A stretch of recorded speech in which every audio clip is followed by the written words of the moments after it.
Saya anak murid saya tuan-tuan 25 orang. Hari pertama saya ajak hangpa. Semua ikut ustaz. Okey, pihak asrama. Hang naik dulu, hang susun. Tak. Susun lah. Hangpa buat ni setiap masa ketika ada di Mahat Tafiz ni. Tuan-tuan, budak, bapak pun tak boleh ajak, ustaz ajak. Hari tu esok pagi tengok berselerak, saya pegang kasut semua tu, aku lempak habis. Aku buat mengamuk kan pada datang Ustaz Abdullah Khairi. Depa tengok kan habis berselerak.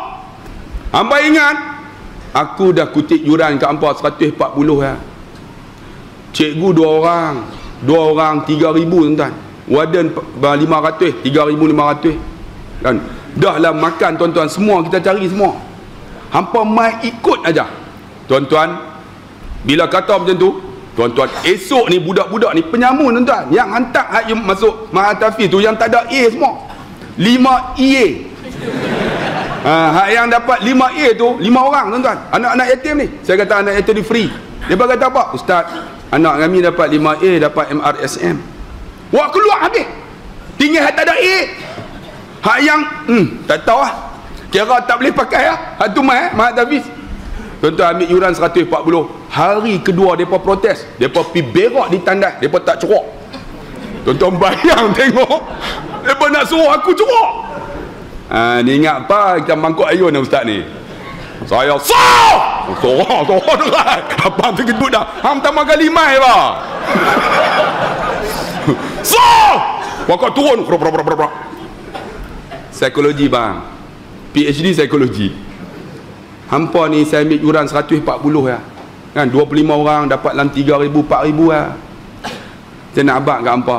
Cikgu 2 orang ni seorang 1,500 3,000. Warden asrama 500 3,500. Tukang kebun 500 4,000 dah. Lepas tu orang yang masak kat hampa 700 4,700. Hampa bayar yuran 3,500 ya.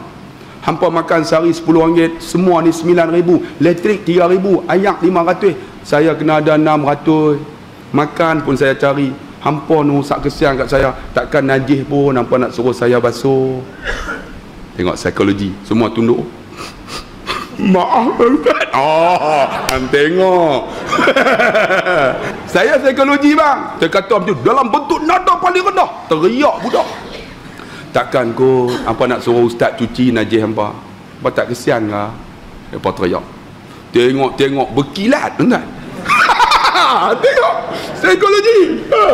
Lah tuan-tuan, pergi Jumaat. Saya kata Jumaat turun elok-elok, jaga akhlak.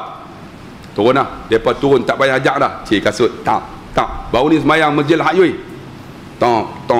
Tak pakai tak lah. Bila dah letak macam tu, orang pakai mic, semua pakai letak. Loh, semua pakai susun bawah. Cik elok ya. Boleh buat pun.